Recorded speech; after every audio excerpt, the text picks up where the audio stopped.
युवा बेरोजगार है, 2 करोड़ युवाओं को रोजगार देने की बात की थी।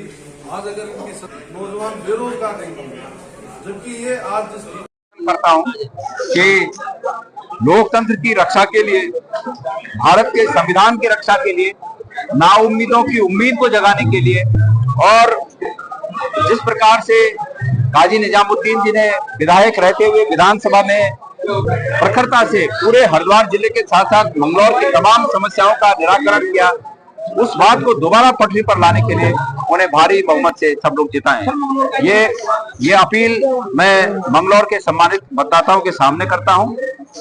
सभी लोग जिस प्रकार से भारतीय जनता पार्टी जातियों में, धर्मों में, संप्रदायों में लोगों को बांटकर सिर्फ और सिर्फ चुनाव जीतने के लिए अपना उल्लू सीधा करना चाहती है, उन बातों से ऊपर उठकर सब लोग अपने वोटों को डिवाइड न होने दें। सब लोग एक मत से एक संदेश पूरे भारतवर्ष में जाना चाहिए कि जमहूरियत के लिए, लोकतंत्र के लिए सब लोग एक हैं। बसपा के सम्मानित साथियों को मैं करबद्ध निवेदन करना चाहता हूं कि यह संदेश बसपा का जीतना उतना महत्वपूर्ण नहीं है जितना महत्वपूर्ण यह है कि एक संदेश यहां से जाए, उत्तराखंड से संदेश जाए कि उत्तराखंड के लोग भी जिस प्रकार से पूरे देश में इंडिया गठबंधन के लिए एक अनुकूल माहौल बना है, उसी तरह यहाँ के लोग भी इंडिया गठबंधन की तरफ और कांग्रेस की तरफ सब एक हो रहे हैं। अगर हम सब एक रहेंगे तो निश्चित रूप में हम सब इस प्रदेश को खुशहाल बना सकते हैं।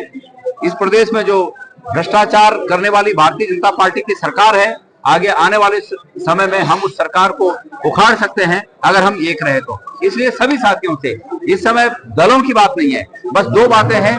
एक इंडिया गठबंधन कांग्रेस जिसको लीड कर रहा है, ये वो गठबंधन, और एक उसके विपक्ष का जो सत्ता में बैठा हुआ गठबंधन एनडीए का है, वो गठबंधन।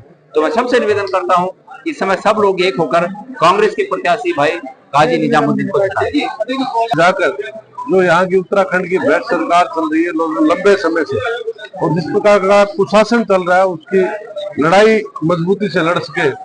इसलिए मैं तमाम मतदाताओं से यही निवेदन करते हुए लोकतंत्र और संविधान को बचाने की आवश्यकता है, और तमाम पूरा देश आज इस बात को देख रहा है कि आज लोगों ने जो भारतीय जनता पार्टी जो 400 पार की बात कर रही थी, वो मात्र 240 सीटों पर आकर रह गई। जो राष्ट्रवाद और धर्म की बात कर रही थी, आज अयोध्या में बीजेपी बुरी तरह से हारती है। इसका साफ संदेश है, भगवान राम भी इस बात को समझ चुके हैं कि ये उनके नाम को भुनाकर सत्ता हथियाना चाहते थे। तो भगवान राम ने ही इनको जबरदस्त ठोकर लगाई और एक संदेश दे दिया पूरे देश को कि अयोध्या एक संदेश है।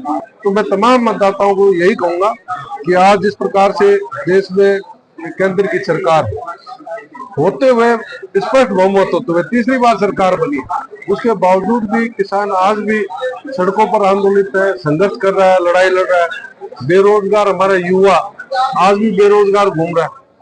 रोजगार की कोई 2 करोड़ रोजगार देने की बात की थी। तमाम ऐसे बहुत से मुद्दे हैं। संविधान को ये खत्म करना चाहते थे, जिसके कारण आज दलित शोषित वर्ग इंडिया गठबंधन के साथ जुड़ा है, और इसी का परिणाम है कि आज एक ऐतिहासिक सीटें जीतकर इंडिया गठबंधन आ गया है। मैं तमाम मतदाताओं से आग्रह निवेदन करना चाहूंगा, लोकतंत्र को बचाने के लिए, संविधान को बचाने के लिए हमारे जो उम्मीदवार हैं उनको आप जिताने का काम करें। ये मेरा अपील है, निवेदन है।